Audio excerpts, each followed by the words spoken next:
आकाशवाणी।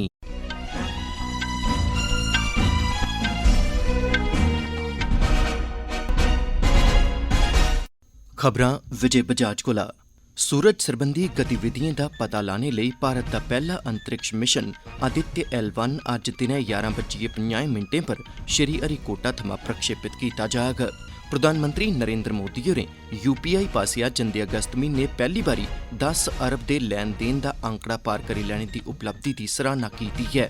भारतीय reserve bank दे governor Shaktikanta Das होरें गी वैश्विक वित्तीय केंद्रीय बैंकर रिपोर्ट 2023 च A+ दी श्रेणी च रखेआ गेआ ऐ। राष्ट्री पेंशन योजना ते अटल पेंशन योजना दे प्रबंधन दे तैह्त संपत्ति 10 ट्रिलियन यानी 10 लाख करोड़ रपें थमां मती होई गेई ऐ। ते भारती मूल दे अर्थशास्त्री थरमन शनमुगरत्नम होरें गी सिंगापुर दे राष्ट्रपति दे औह्दे लेई करोआए गेदे चुनाएं च शानदार जित्त हासल होई ऐ। खबरां तफसील कन्नै। भारत अज्ज सूरज दे अध्ययन सरबंधी मिशन दी दिशा च अपनी पैह्ली गैं पुट्टग। भारतीय अंतरिक्ष अनुसंधान संगठन इसरो श्रीहरिकोटा अंतरिक्ष केंद्र थमां अज्ज दिनै ठीक 11:50 पर PSLV-C-57 दे राहें मिशन आदित्य L1 दा प्रक्षेपण करोग। उपग्रह आदित्य L1 गी सूरज ते धरतै बश्कार लैग्रेंज पॉइंट L1 दे नेड़े इक हॉलो ऑर्बिट यानी खाली कक्षा च स्थापित कीता जाग। एह् थाह्र धरतै थमां तकरीबन 15 लक्ख किलोमीटर दी दूरी पर ऐ। इस उपग्रह दे प्रक्षेपण लेई सब्बै तैयारियां पूरी करी लैती गेदियां न। सतीश धवन अंतरिक्ष केंद्र दे नियंत्रण कक्ष च अखीरले समें आह्ली जांच दा कम्म चला करदा ऐ। इसरो मुजब प्रक्षेपण दी पुट्ठी गिनतरी व्यवस्थित ढंगै सिर चला करदी ऐ ते प्रक्षेपण बी बेल्लै सिर पूरा होई जाग। अज्जै दे इस ऐतिहासिक प्रक्षेपण गी कवर करने लेई मुल्ख भरै थमां 200 शा मते पत्रकार उत्थे पुज्जा करदे न। सतीश धवन अंतरिक्ष केंद्र दे बाह्र बड़ी मती गिनतरी च आम लोक बी पुज्जना शुरू होई गेदे न। 4 म्हीने दी अवधि च आदित्य L1 अपनी तैऽ थाह्र यानी L1 पॉइंट पर पुज्जी जाग। आदित्य L1 मिशन सौर बाहें ते सूरज दे वातावरण दा अध्ययन करोग। एह् प्रकाश मंडल, क्रोमोस्फेयर ते सूरज दियें सभनें शा बाह्रली परतें यानी कोरोना दा निरीक्षण करने लेई अपने कन्नै 7 पेलोड लेइयै जाग।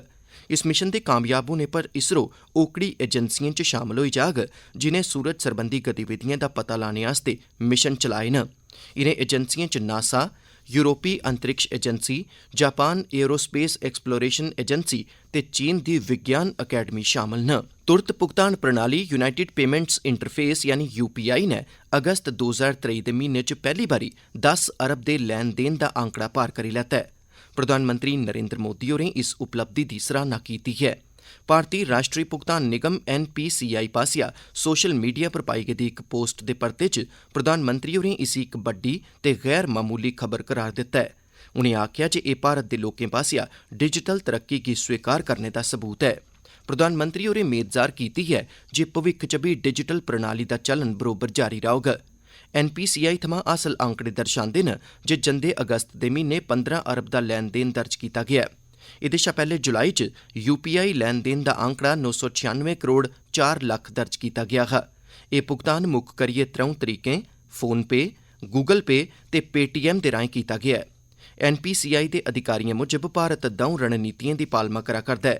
सभनें शा पैह्ले भ्याल मुल्खें लेई डिजिटल बुनियादी ढांचे ते प्लेटफार्म दे निर्माण च मदाद करना ते भारती यात्रियें ते प्रवासियें लेई भुगतान गी सौखा बनाने गित्तै मौजूदा माली बंच दे कन्नो-कन्नी कारोबारी सरबंध ते सांझ भ्याली च दाखल होना बी शामल ऐ। प्रधानमंत्री नरेंद्र मोदी होरें वैश्विक वित्तीय केंद्रीय बैंकर रिपोर्ट 2023 च भारतीय रिजर्व बैंक दे गवर्नर शक्तिकांत दास होरें गी A+ दी श्रेणी च रखे जाने पर बधाई दित्ती ऐ। दास होरें गी A+ श्रेणी च रखे गेदे केंद्री बैंकें दे 3 गवर्नरें दी सूची च पैह्ली थाह्र दित्ती गेई ऐ।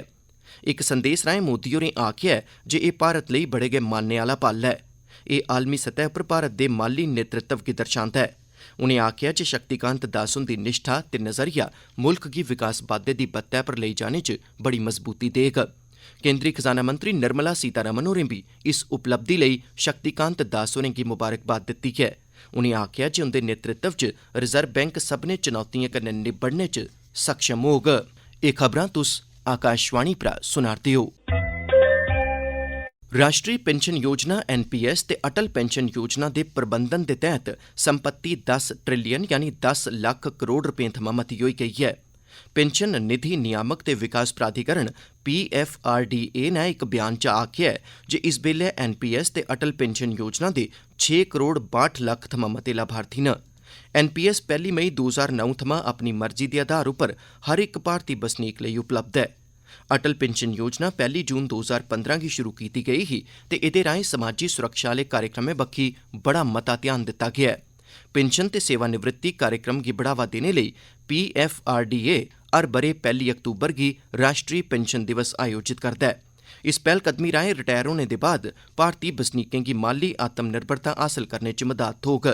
इस ब'रे NPS दिवस दे मौके पर PFRDA ने 1 म्हीने तक्कर डिजिटल मीडिया ते प्रचार सरबंधी पैह्लकदमी शुरू करने दी योजना बनाई दी ऐ।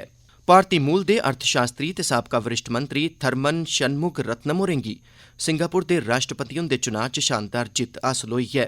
इनें चुनाएं दे नतीजें दा ऐलान जंदी अद्धी रातीं दे बाद कीता गेआ ऐ। थरमन होरें 2011 दे बाद थमां देशै दे राष्ट्रपति दे औह्दे लेई होए दे चुनाएं च 70% थमां मते वोट हासल कीते न। 66 ब'रें दे थरमन होरें 2011 थमां लेइयै 2019 तगर सिंगापुर दे उप प्रधानमंत्री दे तौरा पर बी अपनियां सेवां दित्ती दियां न। ओह् 2001 च सियासत च आए हे। उनें सार्वजनिक खेतर च भी कम्म कीता ते मंत्री दे औह्दे पर भी काबज रेह्। थरमन होर सिंगापुर दे राष्ट्रपति बनने आह्ले भारती मूल दे त्रिये व्यक्ति न। उंदे शा पैह्ले भारती मूल दे सेलापन रामनाथन ते चेंगारा विटिल देवन नायर भी राष्ट्रपति रेही चुके दे न। सिंगापुर दे 27 लक्ख थमां मते मतदाताएं जंदे रोज राष्ट्रपति चुनां लेई वोट पाए हे। मुंबई च बरोधी धड़े INDIA दी बैठक दे दूए दिन 14 सदस्यें दी तालमेल कमेटी दी घोशणा कीती गेई है। बरोधी नेताएं इक सांझा बयान जारी करियै 2024 दा लोक सभा चुनां किट्ठे रलियै लड़ने दा ऐलान कीता। तमाम राज्यें च गठबंधन दे 28 सदस्यें बश्कार सीटें दी बंड आह्ली प्रक्रिया तौले शुरू होग। गठबंधन दी सभनें सदस्य पार्टियां तौले गै देशै दे बक्ख-बक्ख हिस्सें च केईं मुद्दें पर जनसभा करङन। उंदे अभियान दा विशे जुड़ेगा भारत जीतेगा भारत होग। गठबंधन ने इक 14 मैंबरी तालमेल कमेटी बनाई है जिस च वरिष्ठ नेता शरद पवार, KC वेणुगोपाल, MK स्टालिन, हेमंत सोरेन, अभिषेक बनर्जी, संजय राउत, तेजस्वी यादव सने होरनें बी नेता शामल न। भारतीय जनता पार्टी दे नेता रविशंकर प्रसाद होरें बरोधी गठबंधन दी निंदेआ करदे होई आखेआ जे गठबंधन दे दल दा देश दे विकास लेई ना ते कोई नजरिया ऐ ते ना गै गरीबें गी उबड़ा चुक्कने लेई कोई खाका उंदे कश ऐ ते ना गै करसानें दी चिंता दूर करने लेई उनें कोई नीति बनाई दी ऐ। नमीं दिल्ली च संवाददाताएं कन्नै गल्ल करदे होई भारतीय जनता पार्टी दे नेता होरें आखेआ जे बरोधी गठबंधन दी बैठक च आतंकवाद, कट्टरवाद ते भारत गी बंडने आह्ली ताकतें थमां देश गी खतरे उप्पर किश नेईं आखेआ गेआ ऐ। हाल च चुनां ते सर्वेक्षणें दे नतीजें दा जिक्र करदे होई उनें आखेआ जे प्रधानमंत्री नरेंद्र मोदी हुंदी लोकप्रियता दे बारे च सभनें गी जानकारी ऐ, मगरा बरोधी गठबंधन जिस तरीके दे लफ्जें दा इस्तेमाल करा'रदा ऐ ओह् ऐतराजयोग ऐ। कांग्रेस नेता राहुल गांधी दी टिप्पणियें उप्पर रविशंकर होरें दावा कीता जे गांधी जेकर वीर सावरकर जनेह् देशभक्तें गी गालीं दिंदे रेह् न ते चीन दी हिमायत करदे रेह् न तां ओह् आपूं गै भारत गी कांग्रेस मुक्त बनाई देङन। एशिया कप क्रिकेट दे ग्रुप ए दे मैच च अज्ज श्रीलंका दे पल्लेकल च भारत दा मुकाबला पाकिस्तान कन्नै होग। एह् मैच भारती समें मताबक दपैह्री मगरा 3 बजे थमां शुरू होई जाग। दौनें मुल्खें बश्कार पिछला इक ध्याड़े आह्ला मैच 4 ब'रे पैह्ले ICC विश्व कप च होआ हा।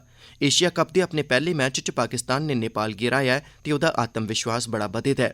उत्थें दूई बक्खी भारती टीम बी आत्मविश्वास कन्नै भरोची दी ऐ ते ओह्दे पैह्ले 4 खिडारी हाल च गै लगातार खरा प्रदर्शन करा करदे न। जसप्रीत बुमराह दी वापसी करी भारती गेंदबाजी भी मजबूत होई गेई ऐ। भारत पाकिस्तान दे अज्जै दे मैच पर बरखा दी शैंका बनी दी ऐ की जे श्रीलंका दे मौसम विभाग ने कैंडी सने होरनें केईं इलाकें च बरखा दा रेड अलर्ट जारी कीते दा ऐ। ICC दे नियमें मुजब जेकर मैच रद्द होई जंदा ऐ जां खराब मौसम करी शुरू गै नेईं होंदा तां दौनें टीमें गी इक अंक मिली जाग। अखीरै च खास खबरां इक बारी फ्ही सुनी लैओ। सूरज दिएं गतिविधिएं दा पता लाने लेई भारत दा पैह्ला अंतरिक्ष मिशन आदित्य L1 अज्ज दिनै 11:50 पर श्री हरिकोटा थमां प्रक्षेपित कीता जाग। प्रधानमंत्री नरेंद्र मोदी होरें UPI पासेआ जंदे अगस्त म्हीने पैह्ली बारी 10 अरब दे लैन देन दा आंकड़ा पार करी लैने दी उपलब्धि दी बड़ी मती सराहना कीती ऐ। RBI दे गवर्नर शक्तिकांत दास होरें गी वैश्विक वित्तीय केंद्री बैंक रिपोर्ट 2023 च A+ दी श्रेणी च रक्खेआ गेआ ऐ। राष्ट्री पेंशन योजना ते अटल पेंशन योजना दे प्रबंधन दे तैह्त संपत्ति 10 ट्रिलियन यानी 10 लाख करोड़ रपें थमां मती होई गई है ते भारती मूल दे अर्थशास्त्री थरमन शनमुग रत्नम होरें सिंगापुर दे राष्ट्रपति दे अहुदे लेई करोआए गेदे चुनाएं च बड़ी मती जित्त हासल कीती है। खबरें दे इस बुलेटिन च बस इन्ना गै।